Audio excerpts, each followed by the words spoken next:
Evangelio de nuestro Señor Jesucristo según San Lucas. Gloria a ti, Señor. Cuando llegó el día fijado por la ley de Moisés para la purificación, llevaron al niño a Jerusalén para presentarlo al Señor. Estaba también allí una profetisa llamada Ana, hija de Fanuel, de la familia de Asher, mujer ya entrada en años, que casada en su juventud había vivido 7 años con su marido. Desde entonces había permanecido viuda y tenía 84 años. No se apartaba del templo, sirviendo a Dios día y noche con ayunos y oraciones.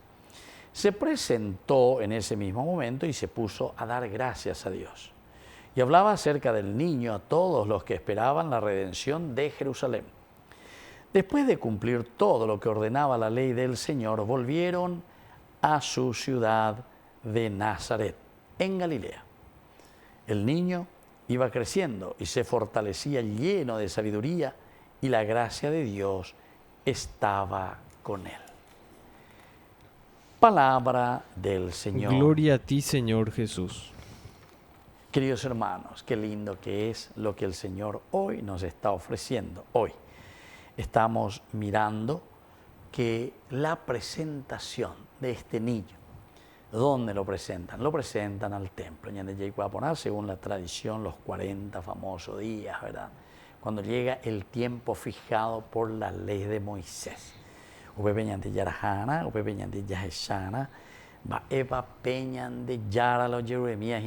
Para cumplir y vivir de acuerdo a los mandamientos. Y entonces, María y José le llevan al templo. Pero aquí es lindo, ¿por qué? Porque aparece una mujer llamada Ana. Ana en hebreo, este nombre significa pobreza, pobre, que es hija de Fanuel y que es de la familia de Asher. Y es ella, primero te va contando su vida, que siempre ha vivido, después de que haya muerto su marido, después de 7 años, siempre vivió como y en la gracia de Dios. Dice que no se apartaba del templo, esperaba la venida, nada más y nada menos que el Salvador. Entonces es una preparación, lo que el autor sagrado hoy nos quiere decir aquí, Lucas.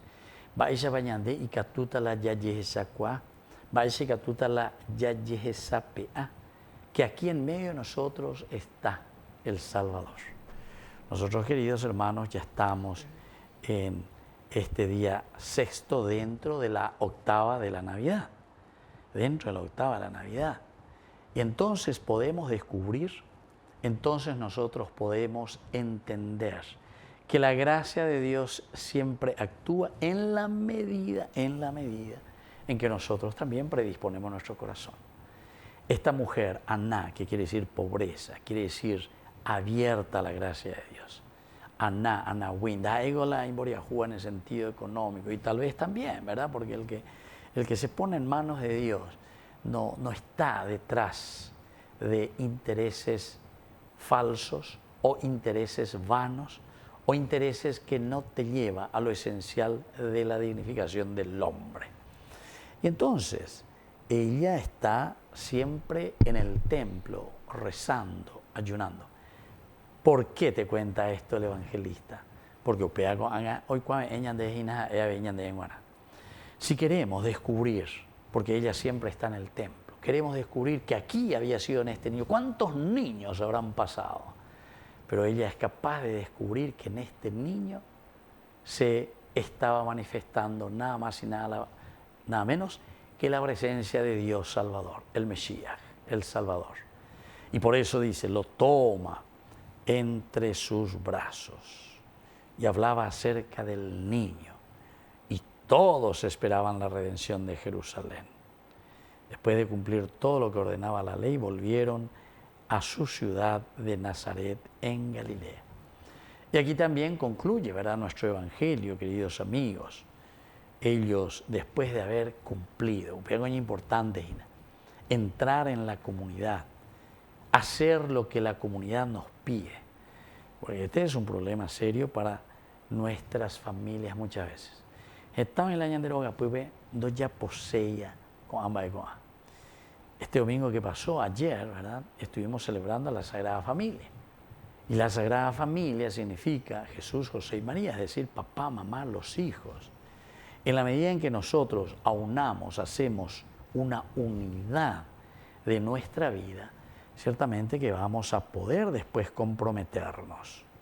Después nosotros vamos a poder ofrecer, ñecuaeta, ñameeta, enterobetea, pero ñamoñe por una ana peñandero. Y por eso que el niño aquí, después de ser tomado, esta mujer aná dentro de la pobreza, nos está enseñando y nos está diciendo, procuren entrar en este clima de oración. Tu vida tiene que ser una oración. Tu vida tiene que ser aquella que descubre la presencia de Dios que te ama, la presencia de Dios que te quiere, la presencia de Dios que se manifiesta. Pero para eso hay que ser sensibles. Y para eso sirve la oración. La oración, queridos hermanos, nos va sensibilizando. La oración nos va poniendo ahí, en manos de Dios.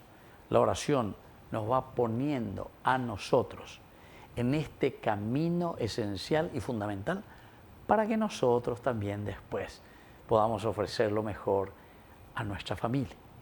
Así es que pidamos hoy, por intercesión de nuestra Madrecita, la Virgen, de San José y sobre todo de esta mujer, Aná, la pobreza en oración, que es sensible y que puede descubrir la presencia del Mesías en medio de su pueblo. Que así sea. Que así sea.